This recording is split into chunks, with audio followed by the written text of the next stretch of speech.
Welcome back to part 3 of mistakes to avoid when booking an all-inclusive resort. And if you haven't seen part 1 or part 2, definitely check them out because these videos can literally save your trip.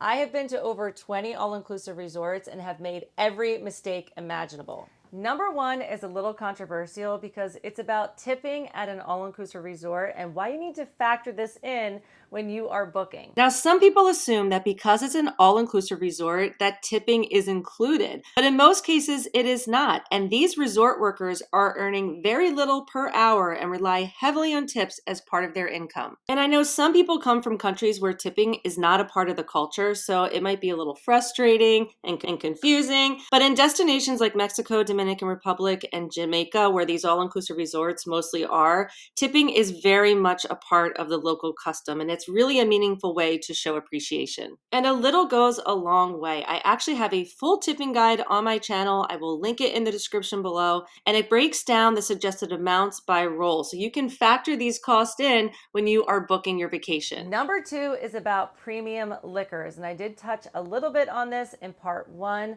But don't assume that premium liquors are included. Now, most resorts have a club level or preferred club upgrade, and this is usually how you will get access to premium liquors. And yes, they do this on purpose because they know people want it, and then it gives them a chance to upsell. But if you choose a more luxury level resort, and this goes back to part 1 when I say you get what you pay for, premium liquor is often standard. They still offer a club level option for ultra premium or exclusive wines and labels, but the base offering is usually pretty impressive. Secrets Resorts does a really good job with this. Also, I just got back from Fairmont Mayakoba, which had some of the best liquor selection I think I've ever seen at a resort without an upgrade. And Excellence Resorts is another great option if top shelf liquor really matters to you. But there are quite a few great luxury resorts out there, so just do your research, especially if you're picky about your cocktails, your bourbon, or your wine. Just make sure you know what you're getting before you book. Now, number 3 is a question I get a lot, and that's about booking excursions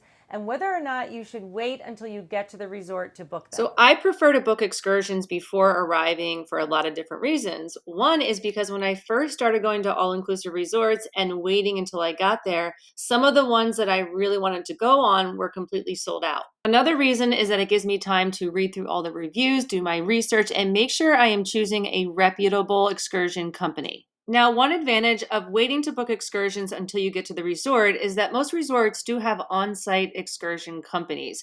So they are only going to be working with ones that are reputable because their reputation is also on the line. But the popular ones tend to sell out, and they don't always have a huge selection. Plus, sometimes it does feel a little bit like high-pressure sales depending on the resort. So I personally use Viator. It's an app. They are a sister company of TripAdvisor, and I've been using them for years, way before I even started this channel. But I just love how easy it is to use. Lots of times you can book now and pay later. Like I said, you can really take your time and read through those reviews and make sure you are picking the right excursion. And I love the app so much, I actually became partners with Viator, and I now have my own branded excursion shop with them for Cancun and Punta Cana and many of the other destinations that I've been to. So I will put that in the description below. And full disclosure, these are affiliate links. So if you use them, it does help my channel to keep going. But another way you can find reputable excursions is on the private Facebook groups that I've been talking about. They always are listing excursions that they've taken and the companies that they've used.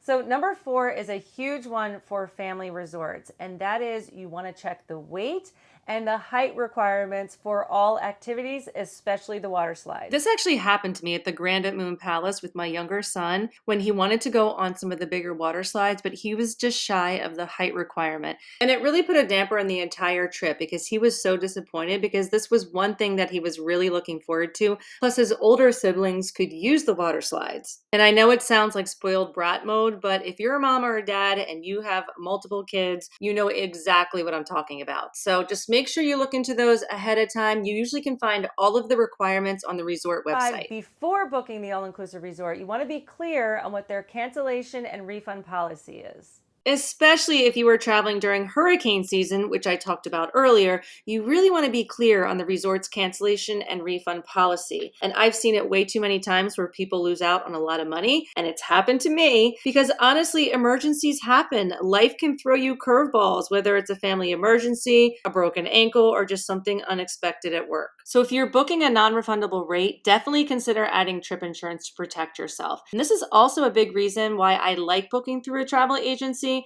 because most of the time they offer refundable options if you cancel 30 days or more in advance.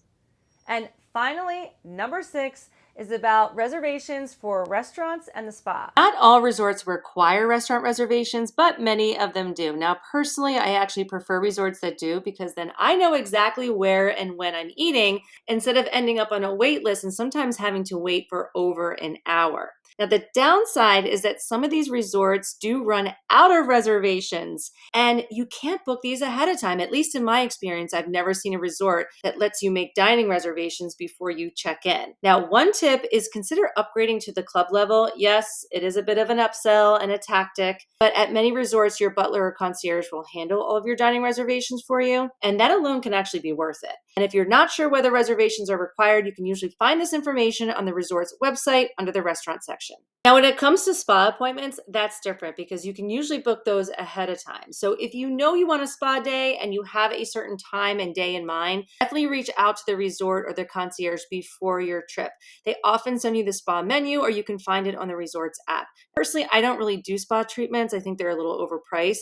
But if that's your thing, definitely book early because those spots sometimes do fill up. And here's a few quick bonus tips that I got from my subscribers. Don't assume that airport transportation is included with your resort booking. A lot of people think that because it's an all-inclusive resort, that it includes transportation from the airport, but usually that is not the case. Now, some packages like the one through Costco do include airport transfers, but it's not always clear what kind. Sometimes it's private, but maybe not the most reputable, but sometimes it's shared transportation, which I personally would never do. It's just way too much hassle. So always check the fine print so you know exactly what you're getting. And if you need a solid recommendation, I've linked all my go-to airport transfer options for each destination that I've been to in the description below. Next, a lot of people ask whether it's better to upgrade your room in advance or wait until you get to the resort. So my advice is, if you know you want a specific room, especially something like a swim up, then definitely upgrade ahead of time because those rooms usually sell out. Now, if I don't care if I get the upgrade or not, I will wait until I arrive. I bring some cash. Sometimes I try to negotiate. But to be honest, it has backfired on me a few times because the price to upgrade on site has actually been higher than it would have been if I booked in advance. So it just really depends on how badly you want that upgrade and whether you're okay with the possibility that it might be unavailable or cost more once you're there. And that's a wrap on this 3-part series where I shared 25 booking mistakes that you can make when booking an all-inclusive resort. And there's probably more that I forgot. So I would love to hear from you in the comment section below. Please share your experiences, your feedback on this video.